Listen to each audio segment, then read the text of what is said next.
Dans la vie, des fois, il faut faire des bilans de santé, évaluer notre santé globale si on veut continuer à vivre et à vieillir le mieux possible. Test sanguin, glycémie, cholestérol, je vous épargne, vous connaissez ça mieux que moi. Un check-up, comme on dit en chinois. Je m'éloignerai peut-être de l'Évangile en cette fin de semaine. L'Évangile sur le pur et l'impur me parle un petit peu moins, quoique, parce qu'il m'est venu l'idée cette semaine de nous faire un petit check-up de notre santé chrétienne. Si vous êtes satisfait dans votre vie, puis ça ne vous intéresse pas de grandir dans la sainteté puis la suite du Christ, je vous permets de dormir. De toute façon, je n'ai pas à vous donner la permission. Vous le faites chaque semaine. Donc, vous me rejoindrez dans 10 minutes pour la reprise de la célébration. Mais ceux qui veulent cheminer, commençons l'examen. Je vous pose des questions, je nous pose des questions. Vous suffisez-vous à vous-même dans votre vie de disciple du Christ? Êtes-vous dans votre vie chrétienne de forme athlétique? Par vous-même? Juste avec les Écritures, avec votre Bible, avec votre prière personnelle, avec votre charité que vous exercez au quotidien. Jugez-vous que c'est assez, que vous êtes rempli, que vous remplissez pleinement votre mission chrétienne, que vous avez atteint votre maturité chrétienne? À toutes ces questions, moi, je peux répondre non. Tout seul, je n'arrive pas à être chrétien. Vous me direz peut-être, on n'est jamais seul, on a le Saint-Esprit en nous. Heureusement, heureusement. Mais même avec le Saint-Esprit en moi, j'y arrive pas seul. Tout seul, je ne comprends pas toujours les Écritures. J'ai beau avoir étudié, consacré au moins 4 ans de ma vie à me spécialiser en Bible, dans la meilleure école de Bible au monde, il ne se passe pas une semaine sans que j'aie besoin d'aller lire des commentaires pour mieux comprendre la parole de Dieu. Tout seul, je n'arrive pas à prier ou à trouver toujours la joie à prier. J'ai bien rencontré Jésus au cours de ma vie. Oui, je peux dire que je suis privilégié, je peux dire qu'à plusieurs reprises, j'ai fait l'expérience de cette onction du Saint-Esprit dans mon cœur. Mais cette présence de Dieu qu'on sent parfois, cette présence de Jésus ressuscité, n'est pas toujours palpable au quotidien. Parce que justement, le quotidien, dans sa banalité, mobilise ou monopolise toutes nos énergies, ce qui fait que je n'ai pas toujours l'énergie de rechercher cette présence aimante de Jésus dans ma vie. Tout seul, je n'ai pas toujours envie d'aimer et de donner ma vie pour mon prochain. L'égoïsme, la paresse, la cupidité, la recherche de mon propre confort, les convoitises, l'agressivité, la colère, le désir de vengeance, et là je pourrais rallonger la liste. Mais ils sont toujours là, qui nous guettent, qui me guettent, et qui m'empêchent de me dépasser pour essayer d'atteindre les beaux idéaux de sainteté contenus dans les exhortations du Nouveau Testament. Alors, est-ce que je me suffis à moi-même, même avec le Saint-Esprit en moi? Moi, je dis non. Et vous? Répondez pas. Répondez à l'intérieur de vous. Moi, je dis non. Alors, De quoi avons-nous besoin pour grandir dans notre vie de sainteté puis de notre suite du Christ? De quoi avons-nous besoin? Et Jésus savait que nous en aurions besoin et Jésus nous l'a donné. Nous avons besoin de l'Église, c'est-à-dire de nos frères et sœurs et des uns et des autres pour grandir en sainteté. L'Église a souvent mauvaise presse aujourd'hui, toujours pour des raisons regrettables, mais c'est quand on confond l'Église avec ses ministres ordonnés ou sa hiérarchie et ses faiblesses. Mais l'Église, c'est pas ça. L'Église est beaucoup plus large. L'Église, c'est vous et moi. L'Église, c'est pas mal plus indispensable qu'on le pense pour notre vie chrétienne. On nous dira, j'ai le Saint-Esprit, puis j'ai les Écritures, pas besoin de l'Église. Mais je vous demanderai, où et par qui est donné le Saint-Esprit? OK, Dieu est capable d'infuser le Saint-Esprit dans le cœur d'une personne, même athée, sans l'Église. Il est capable de le faire par lui-même. Mais la personne qui va être atteinte et infusée de l'Esprit Saint, tout de suite après sa conversion, qu'est-ce qu'elle va faire?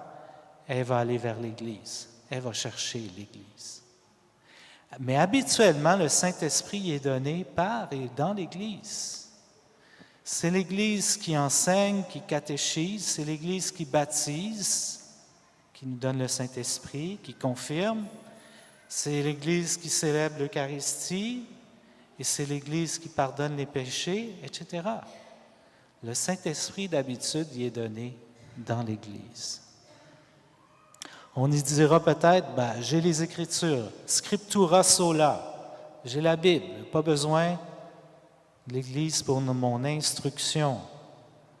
OK?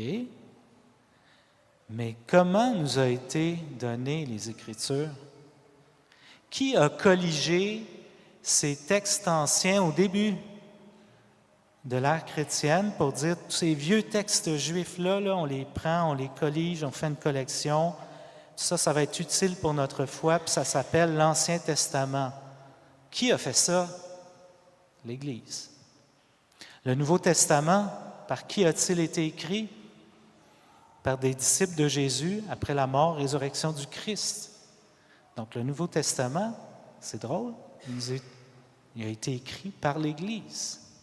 Et comment nous a été transmise la Bible à travers les siècles? Sinon par l'Église. Encore une fois, j'ai le Saint-Esprit, j'ai les Écritures, ça me vient par l'Église. Et pour comprendre les Écritures, pas toujours facile à comprendre, on a besoin des auteurs, des commentateurs, des experts, des pères de l'Église, qui depuis 2000 ans ont commenté les Saintes Écritures. Ça aussi, c'est l'œuvre de l'Église. Comment se donner le goût les uns aux autres de rencontrer Dieu, de connaître Dieu, de le prendre dans sa vie, sinon par le témoignage des saints puis des frères et des sœurs. Sinon, je n'aurais pas le goût de Dieu si je suis tout seul chez moi. Mais quand je vous rencontre, quand je rencontre la communauté, quand vous me racontez des expériences de vie, de conversion, des témoignages de prières exaucées, tout ça me donne un goût de Dieu. Puis le goût de moi aussi chercher encore plus Dieu dans ma vie. On a besoin du témoignage des saints, des frères et des sœurs. Qui a conçu toutes ces manières de prier à travers 2000 ans de christianisme, des trésors de spiritualité, jésuites, carmélitaines, franciscaines, dominicaines, etc. Tout ça nous vient de l'Église, encore une fois, ce trésor dans lequel on peut piger. Bref, vous aurez compris à quel point l'Église est essentielle et l'Église, c'est nous. On serait fou de s'en priver. Avec le Saint-Esprit, les Écritures, l'Église, on a ce qu'il faut pour cheminer vers la sainteté et grandir dans notre vie de disciples du Christ. Et ceux qui me connaissent, vous savez, j'ai deux 2 choses qui reviennent souvent dans ma prédication. L'importance d'une relation personnelle et profonde avec Jésus. Je prêche souvent là-dessus. Et l'importance de bâtir une communauté chrétienne vraiment fraternelle, parce que c'est à travers cette fraternité en Jésus qu'on trouve la motivation, qu'on s'inspire les uns des autres, qu'on s'édifie les uns les autres dans notre amour de Dieu et du prochain. Écoutons la parole de Dieu d'aujourd'hui, juste rapidement. Jacques qui s'adresse à des nouveaux baptisés, des gens encore fragiles, qui viennent juste de recevoir la parole de Dieu. Il les exhorte. Il nous dit 3 choses très belles en fin de semaine, 2e lecture. Accueillez la douceur de la parole semée en vous, celle qui peut sauver vos âmes. C'est quoi cette parole semée en vous? C'est Jésus qui vous dit qu'il vous aime, qu'il nous aime, qu'il est descendu pour nous révéler l'amour du Père, et cet amour sauve nos âmes. Il dit encore à des gens fragiles, influencés par les spiritualités de son temps, les présents, les dons les meilleurs ne sont pas fluctuants comme les astres. Qu'est-ce qu'il est en train de dire? Il est en train de dire l'astrologie, l'ésotérisme, les forces cosmiques, on croyait à ça dans l'Antiquité et ça faisait compétition à la vraie foi.